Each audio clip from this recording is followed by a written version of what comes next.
Alright, Filipino reaction. Okay, reaction video tayo mga kaibigan dito sa politics na nangyayari sa ating bayan na ito na nga si X nag-anunsyo na tatakbo daw ang mga tropa niya sa ngayong 2025. Okay, malapit-lapit na kaya itong si X ay naghahanda na sa mga tropa niya.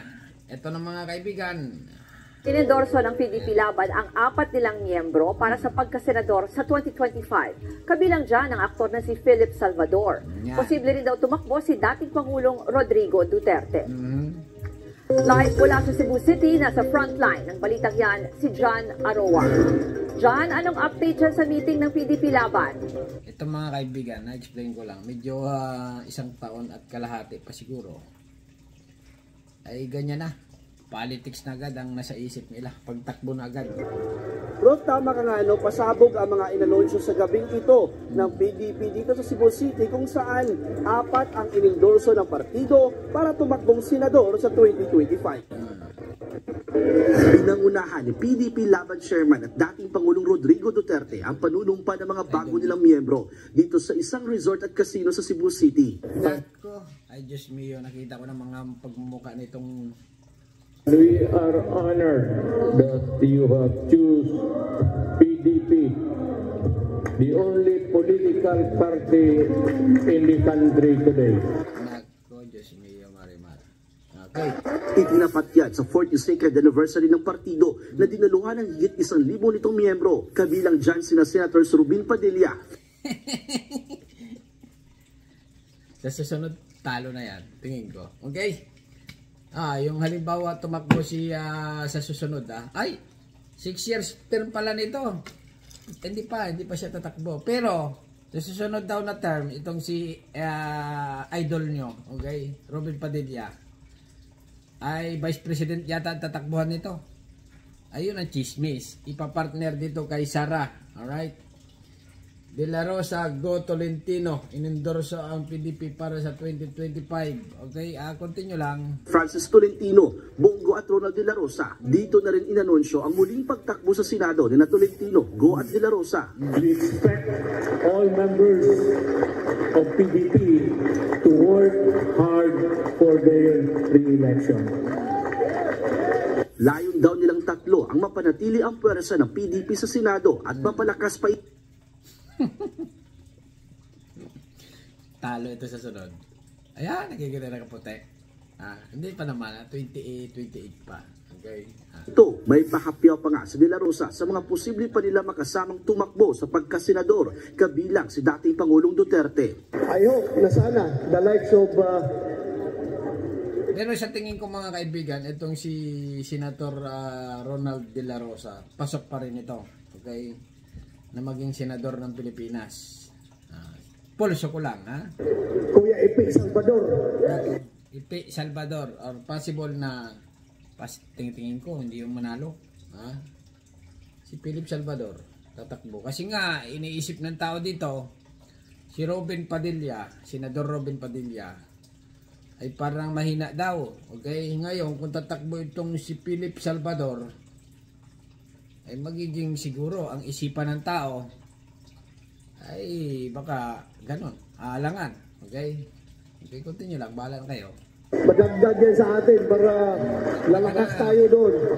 At saka, baka mamaya magbagong isip ng ating party chairman pag hindi siya tinatamad.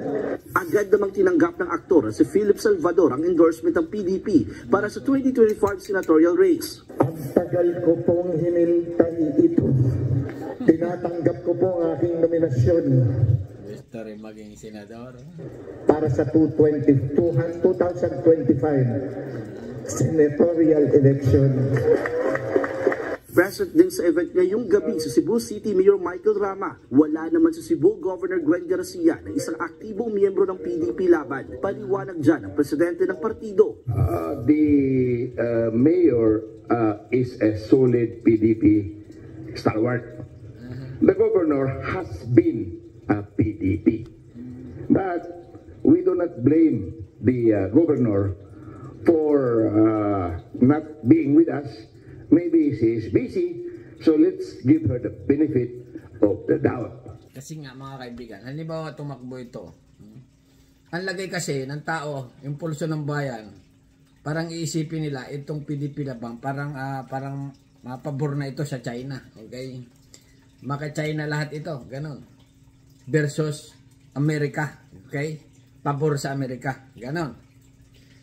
Ngayon 2025, tatapatan naman ito ni PBBM. Pero hindi pa yan. Sa tingin ko, mga December pa yung mag-ano. Okay? Endorse. Natanong naman si De La Rosa tungkol sa mga naging banat ni First Lady Liza Araneta Marcos laban kay Vice President Sara Duterte. Sabi lang niya, Mahirap pakialam sa usapang babae.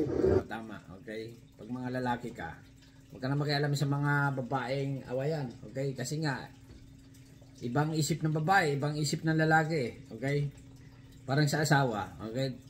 Pag ang mag-asawa ay nag-aaway, pag ang mag-asawa ay nag-aaway, laging under yung lalaki dyan, okay? Pag matapang yung lalaki sa babae, ganun na rin yun. Wala kang laban sa mga babae. Ibang usapan ng mga babae. Lalaki lang tayo, okay? Okay. Maligalig yung iba.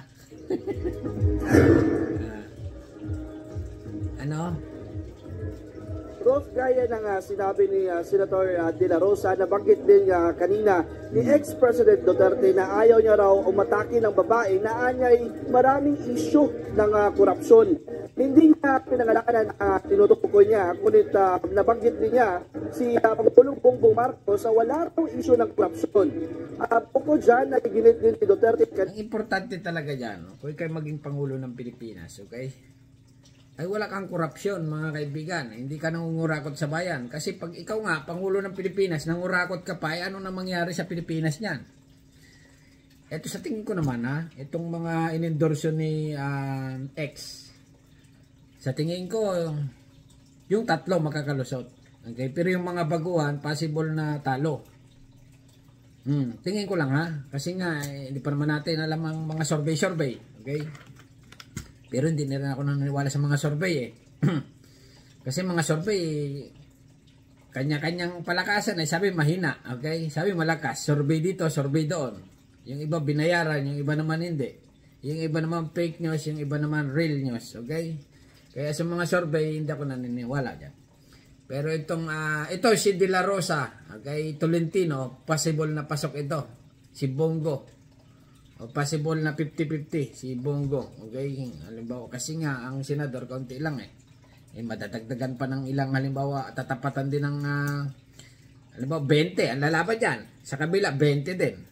Dami. 40 lahat yan. Mamimili kayo kung ilang pirasong senador lang ang nararapat. Palakasan niya mga kaibigan. Okay? Alright. Ito lang ang aking reaction dito kay banat ni X. Ayaw ko na butuin yan. Joke lang.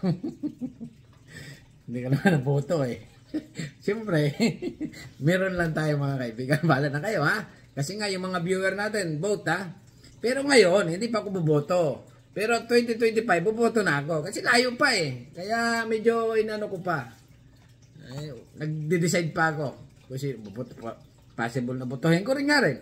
Depende mga kaibigan Kayo nang bahala kung ano masasabi nyo dito sa pagpadali ni X na nag-endorse na nga. Sobrang aga pa. Daw. Okay? Hanggang dito na lang at subscribe to my channel. Don't forget, comment. Bye-bye. Thank you.